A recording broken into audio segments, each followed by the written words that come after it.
विरजा की मृत्यु के कारण हमारी स्वामिनी दैत्य माता दीदी बहुत दुखी है। दुखी तो वे हमारे कारण भी है। उनको प्रसन्न करने योग्य हम कोई कार्य नहीं कर पा रहे हैं। तुम ठीक कहते हो उद्धर। हमें अपनी स्वामिनी का दुख दूर करने का कोई उपाय अवश्य करना चाहिए। परंतु क्या? हम एक नहीं अनेक उपाय कर ले, परंतु हमारी स्वामिनी दैत्य माता दीदी हम पर कभी प्रसन्न नहीं होंगी। क्यों? क्योंकि प्रसन्नता क्या होती है यह वे जानती ही नहीं।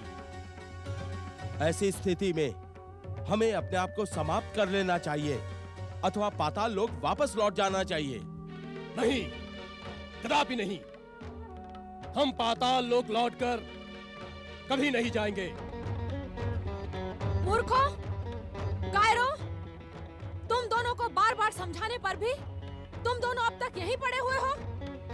तुम दोनों के भीतर राक्षसत्व नाम मात्र को भी नहीं है। लज्जा आती है मुझे तुम दोनों को असुर कहते हुए। हाँ? दैत्य माता, हम स्वयं आपका दुख दूर करने का उपाय सोच रहे थे। तो तुम जैसे मूर्ख सोच विचार भी करते हैं। दैत्य माता, आपको दुखी देखकर हम स्वयं भी बहुत दुखी हैं। आप हमारा मार्गदर्शन करें कि किस प्रकार हम आपका दुख दूर कर सकते हैं। दैत्य माता, यदि हम आपका दुख दूर करने में सफल नहीं हो सके तो आप स्वयं अपने हाथों से हमारा वध करके यमलोक पहुंचा देना। यदि हम आपको प्रसन्न करने के योग्य ना हो तो उचित यही होगा कि आप हमें इसी समय यमलोक भेज दें। हाँ, क्या तुम दोनों स्वयं को मेरा स्वामी समझते हो? मैं तुम्हारी दासी हूँ जो तुम्हारी आज्ञा का पालन करूं? क्षमा दैत्य माता, क्षमा। तुम दोनों में अपार आसुरी शक्ति है। तुम दोनों इसी समय तोते बनकर दुष्टा अदिति के आश्रम में पहुंचो और विरजा की हत्या करने वाले गजमुख को अपनी चोंचों के प्रहारों से समाप्त कर दो। जब तक तुम दोनों ऐसा नहीं करोगे तब तक विरजा की आत्मा को शांति नहीं मिलेगी। जो आज्ञा दैत्य माता।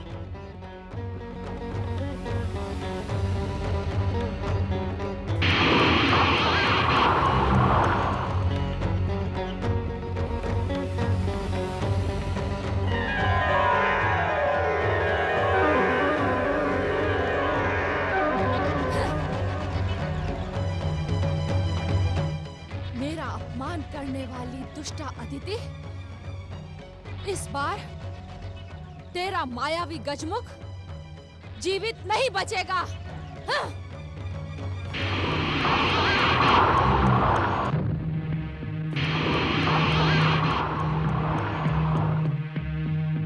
क्या सोच रहे हो उद्धर? कुछ नहीं। परंतु मैं सोच रहा हूँ। क्या? वास्तव में मैं योजना बना रहा हूँ। इस बार उस दुष्ट गजमुख को समाप्त करने के लिए कौन सा उपाय करना चाहिए? तुम चाहे जितना सोच विचार कर लो उद्धत, परंतु उस दुष्ट गजमुख के हाथों हमारी मृत्यु निश्चित है। तुम ऐसा क्यों कहते हो उद्धर? उद्धत, जिसने हमसे कई गुना शक्तिशाली विरजा को जीवित नहीं छोड़ा, वो भला हमें जीवित क्यों छोड़ेगा? तुम लज्जित करने के योग्य हो उद्धर। तुम्हारे ये शब्द दैत्य माता दीदी ने सुन लिए तो वे तुम्हें जीवित नहीं छोड़ेंगी। अब हमें मरना तो है ही। उस गजमुख के हाथों मरे अथवा दैत्य माता दीदी के, उसमें कोई अंतर नहीं है। चुप रहो, मुझे तुम्हारी कोई बात नहीं सुननी है। दैत्य माता दीदी सत्य कहती है। तुम असुर कहलाने के योग्य ही नहीं हो। अपने शत्रु से प्रतिशोध लेने के स्थान पर तुम मुझसे भयभीत हो रहे हो। मेरे सत्य कथन को तुम भय का नाम दे सकते हो उद्धत? असुरों के जीवन में सत्य कथन मात्र अपने स्वामी की इच्छा पर कार्य करना होता है। अब हमें किसी भी प्रकार दैत्य माता दीदी को कष्ट पहुंचाने वाले उस दुष्ट गजमुख को समाप्त करना है। स्वाहा। ओम महागणेशाय नमः स्वाहा। ये तीनों एक साथ बैठे हैं। हमें इन पर एक साथ आक्रमण करना होगा। सावधान! नहीं नहीं, प्रत्यक्ष रूप से हम उसे परास्त नहीं कर सकते। क्यों ना हम अपनी मायावी शक्ति से मारक हलाहल वायु का प्रयोग करके इन तीनों को अचेत कर दें। फिर इतनी निराशा के पश्चात भी तुमने अच्छी युक्ति सोची है। चलो।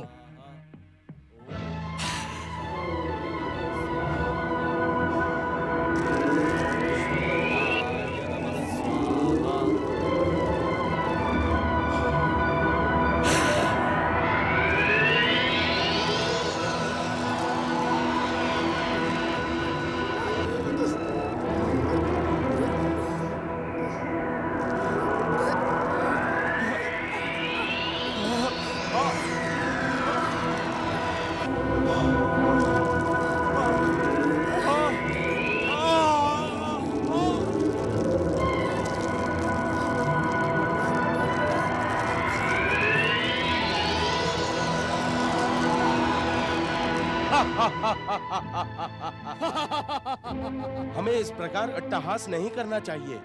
ये तीनों सावधान हो सकते हैं। चुप रहो। हम इन्हें सावधान होने का अवसर ही नहीं देंगे। चलो।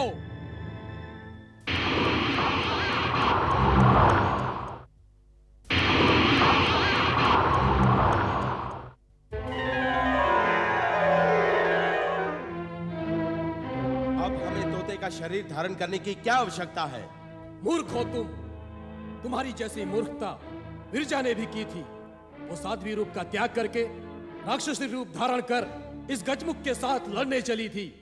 इसी कारण मारी गई। परंतु तब गजमुख अचेत नहीं था। तर्क वितर्क मत करो और अपनी चोंच से प्रहार करो।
क्षमा करो गजमुख, हमें क्षमा करो। हमें क्षमा करो गजमुख, हमें क्षमा करो। हमें क्षमा कर दे गजमुख। आप पर प्रहार करने का आदेश हमारी स्वामिनी दैत्य माता दीति ने दिया था। उनके आदेश के कारण हम विवश थे। मैं भी तुम दोनों को समाप्त करने के लिए विवश हूँ दुष्टों। तुम्हें क्षमा करना अपने कर्तव्य से मुंह मोड़ने के समान है। परंतु क्षमा मांगने वालों को क्षमा कर देना भी तो एक कर्तव्य है। अपनी मृत्यु को सामने देखकर तुम्हें नीति ज्ञान स्मरण होने लगा। मेरे प्रहार से तुम्हारे प्राण भले ही ना जाएं, परंतु मेरी इच्छा तक तुम अचेत अवश्य रहोगे।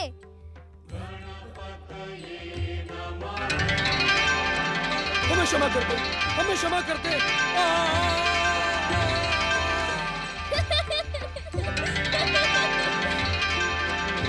क्षमा कर दे गजमुख।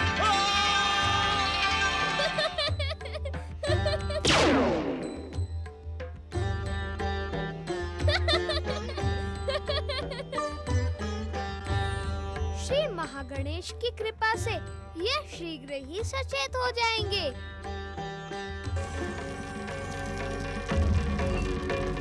उद्धत और उद्धर अब तक लौट कर क्यों नहीं आए?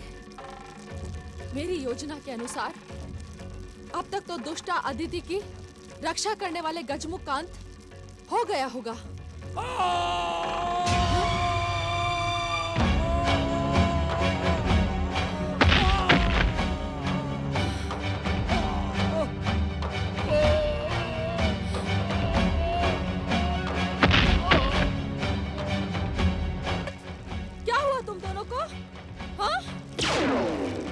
दैत्य माता जो पहले से होना निश्चित था। प्रतिशोध के पागलपन में आप न जाने और कितने पातालवासी असुरों को महागणेश के अवतार श्री गणेश के हाथों समाप्त करवाएंगे। इसके उत्तरदायी आप हैं। आपने कभी भी अपने कर्तव्य का पालन नहीं किया, कभी भी मेरी सहायता नहीं की। आपने कभी भी दैत्य जाति की रक्षा करने का प्रयत्न नहीं किया। आप हम पर असत्य आरोप लगा रही हैं दैत्य माता। मैं तो सदा सदा के लिए दैत्य जाति का हित चिंतक रहा हूं। हित चिंतक होना तो दूर, मैं आपको दैत्य जाति का सहयोगी भी नहीं मानती। सत्य तो ये है कि आप दैत्य शत्रु हैं। मेरा पौत्र तारकासुर आपकी सच्चाई पहचान गया था। दैत्य माता, जो सत्य को पहचान लेता है वो कदापि भ्रमित नहीं होता। भ्रमित मैं नहीं, आप हैं शुक्राचार्य। जब जब संसार के दैत्य शत्रुओं को मैंने समाप्त करने का प्रयत्न किया, तब तब आप अपने कर्तव्य से मुंह मोड़े शिव पूजन में लगे रहे। दैत्य माता, शिव हम दैत्यों के आराध्य हैं और शिव की पूजा करना हर दैत्य का निर्धारित कर्तव्य है। और दैत्य माता दिति की आज्ञा और इच्छा का सम्मान करना क्या दैत्य गुरु का निर्धारित कर्तव्य नहीं? दैत्य माता की हर वो आज्ञा जिससे दैत्य जाति का उत्थान व उत्कर्ष होता हो, उसका पालन करना दैत्य गुरु का परम कर्तव्य है। दैत्य शत्रुओं के समाप्त होने से क्या दैत्य जाति का उत्थान नहीं होगा? जिस प्रकार आप प्रयास कर रही हैं दैत्य माता, उस प्रकार तो कभी भी नहीं होगा। वास्तव में आप अपने व्यक्तिगत प्रतिशोध की ज्वाला में धधकती हुई दैत्य माता का नहीं, दैत्य कुमाता का कर्तव्य निभा रही हैं। शुक्राचार्य, सत्य को सुनकर उत्तेजित न हो दैत्य माता। न जाने कितने पातालवासी असुर आपके प्रतिशोध की वेदी पर बलि चढ़ गए होंगे। मैं आपको भली भांति जानता हूं दैत्य माता। आपका प्रतिशोध व प्रतिरोध कभी भी थमने का नाम नहीं लेगा। तारकासुर, देवांतक, नरांतक, वीरजा, उद्धर और उद्धत, इन सभी की पराजय का एकमात्र कारण है आपका प्रतिशोध। तुम अपनी सीमाओं को लांघने का दुस्साहस कर रहे हो शुक्राचार्य। दैत्य माता होने के नाते दैत्य शत्रुओं को समाप्त करना मेरा कर्तव्य था, परंतु आप दैत्य गुरु होते हुए भी आपने कभी भी दैत्य जाति का पक्ष नहीं लिया। उन्हें सदा निराश और अपमानित ही किया है। मुझ पर असत्य आरोप लगाकर आप भयानक भूल कर रही हैं दैत्य माता। भूल तो मैं तब भी नहीं करूंगी जब मैं आपको दैत्य गुरु के पद से हटा दूंगी। दैत्य माता, दैत्य गुरु का पद मुझे आपकी कृपा से प्राप्त नहीं हुआ है। तो क्या ये सत्य नहीं है कि तुम्हें दैत्य गुरु का पद जिस शिव की कृपा से प्राप्त हुआ है, उसे प्रसन्न करने के लिए तुम दैत्य जाति के विरुद्ध षड्यंत्र करते रहते हो, पराक्रमी दैत्यों को समाप्त करने के लिए योजना बनाते रहते हो। मैं जानती हूँ शुक्राचार्य, तुम दैत्य जाति के लिए पाताल के अंधकार में अभिशापित जीवन जीने के लिए उपाय करते रहते हो। नहीं दैत्य माता, नहीं। दैत्य गुरु का एकमात्र कर्तव्य है दैत्य जाति का उत्थान, और इस कर्तव्य को पूर्ण करने के लिए ये शुक्राचार्य अपने प्राणों को दांव पर लगाने में एक क्षण का संकोच भी नहीं करेगा। हाँ, तुम अपने असत्य को बार बार दोहराकर उसे सत्य बनाना चाहते हो शुक्राचार्य, परंतु असत्य असत्य ही रहेगा। नहीं दैत्य माता, असत्य हम नहीं, असत्य तो आप बोल रही हैं।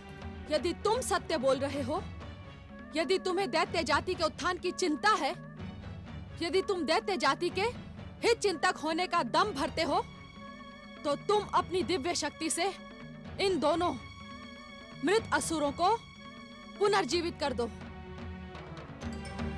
यदि तुमने इन दोनों को अपनी दिव्य शक्ति से पुनर्जीवित कर दिया, तो शुक्राचार्य, मैं समझूंगी कि तुम दैत्य जाति के हितैषी हो। आपके कहने मात्र से मैं दैत्य जाति का शत्रु नहीं बन जाता दैत्य माता। मेरे मन में तो दैत्यों के लिए स्नेह है, उनके उत्थान की कामना है, और इसीलिए मैं आपको सावधान करता हूं कि भगवान शिव शंकर के पुत्र श्री गणेश के साथ शत्रुता छोड़ दें। ये मेरे प्रश्न का उत्तर नहीं है। महागणेश के अवतार गणेश ने सदा दैत्य जाति का विरोध किया, दुष्ट देवताओं का पक्ष लिया। मैं उन्हें क्षमा नहीं कर सकती। उन्हें आपके क्षमादान की भी आवश्यकता नहीं है दैत्य माता, परंतु आपको उनकी कृपा की आवश्यकता अवश्य है। श्री गणेश से शत्रुता करने वाला कभी भी सुखी और सफल नहीं हो सकता। मेरे सामने उस गजमुख की प्रशंसा ना करें शुक्राचार्य। उसी के कारण मेरे पौत्र तारकासुर का वध कार्तिकेय ने किया। उसी ने इंद्र को स्वर्ग सिंहासन दिलवाने के लिए दुरासत का वध किया। विरजा, उद्धत, उद्धर का वध करने वाला दैत्य जाति का शत्रु है, शत्रु। नहीं दैत्य माता, वो तो जगत को वरदान देने वाले हैं, प्राणी मात्र पर कृपा करने वाले परम दयालु हैं। आप उनसे शत्रुता का विचार त्याग दें, अन्यथा आप स्वयं नष्ट हो जाएंगी। किसी कार्य के लिए बढ़ाए हुए चरण को लौटा देना दिति का स्वभाव नहीं है। गणेश मेरा शत्रु है और रहेगा।